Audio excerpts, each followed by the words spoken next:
আশ্বিনেও গলদঘর্ম বাংলা, সেই সঙ্গে রয়েছে আর্দ্রতাজনিত অস্বস্তি এবং তাপমাত্রা এবং দুইয়ের জেরে নাজেহাল অবস্থা বঙ্গবাসীর।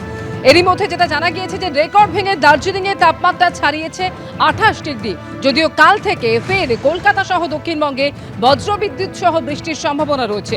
বৃষ্টি হতে পারে পাহাড়েও। नीरा सफेद तुरंत खुले, भरपूर झाग दे और इसकी स्मार्ट साइंस दे स्मार्ट केयर और फ्रेशनेस। मेरी चॉइस मेरा सफेद। মেনলি যখন সাউথ বেঙ্গল এরিয়াতে বা বে অফ বেঙ্গল এরিয়াতে যখন মনসুনটা খুব অ্যাক্টিভ থাকে এবং সিস্টেমগুলো যখন অ্যাক্টিভ থাকে, তখন most of the clouding, most of the weather, rainfall ইত্যাদিগুলো সাউথ বেঙ্গলেই সীমাবদ্ধ থাকে।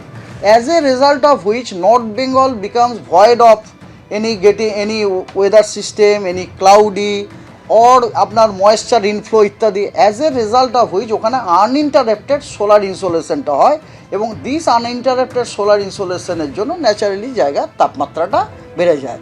আমার যতদূর মনে হয় দার্জিলিংয়ে যে অবজার্ভ যে ম্যাক্সিমাম টেম্পারেচারটা একটুখানি বেশি সকলেরই অনুভূত হচ্ছে এবং it is recorded also, it may be due to this. আজকে 23 তারিখে হালকা থেকে মাঝারি বৃষ্টিপাত আমাদের পশ্চিমবঙ্গের সব জেলাগুলিতেই কিছু জায়গায় আশা করছি।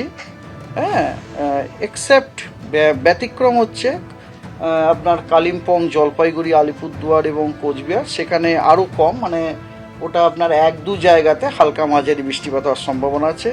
এবং তার সাথে সাথে 24 পরগনা, ওখানেও বজ্রবিদ্যুতের সাথে সাথে 30 থেকে 40 কিলোমিটার প্রতি ঘন্টায় গতিবেগে ঝোড়ো হওয়ার সম্ভাবনা আছে।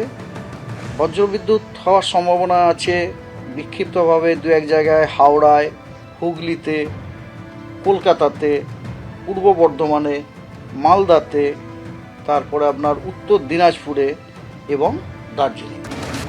আরজিকর কাণ্ড নিয়ে তোলপাড়ের মধ্যেই অভিজ্ঞদের বিরুদ্ধে বিস্ফোরক অভিযোগ। গত 4 সেপ্টেম্বর এসএসকেএমের ডিন চিঠি লিখেছিলেন স্বাস্থ্য শিক্ষা অধিকর্তাকে, আর সেই চিঠিতে একের পর এক বিস্ফোরক অভিযোগ করেছিলেন তিনি। এসএসকেএমকে মগের মুলুক বালিয়ে ছেড়েছিলেন সন্দীপ ঘনিষ্ঠ চিকিৎসক অভিক দে। 8ই আগস্ট থেকে এসএসকেএমে আসেননি অভিক দে, অনুমতি না নিয়েই লম্বা ছুটিতে চলে যান, এমনই বিস্ফোরক অভিযোগ করেছেন এসএসকেএমের ডিন।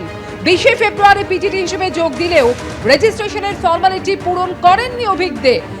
এনএমসির নির্দেশ থাকা সত্ত্বেও হাসপাতালের বায়োমেট্রিক হাজিরায় নথিভুক্ত করেননি অভিক, এমনই অভিযোগ করা হয়েছে চিঠিতে।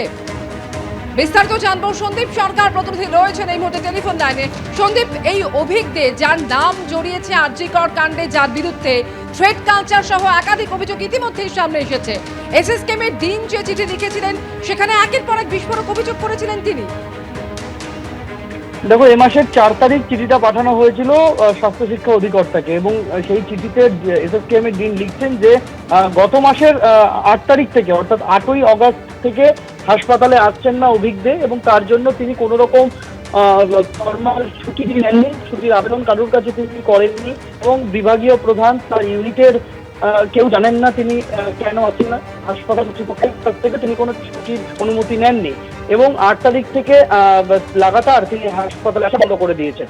প্রসঙ্গত এটা বলতে হবে যে যেদিন এই ধর্ষণ খুনের ঘটনা ঘটেছিল আরজিকর হাসপাতালে, সেটা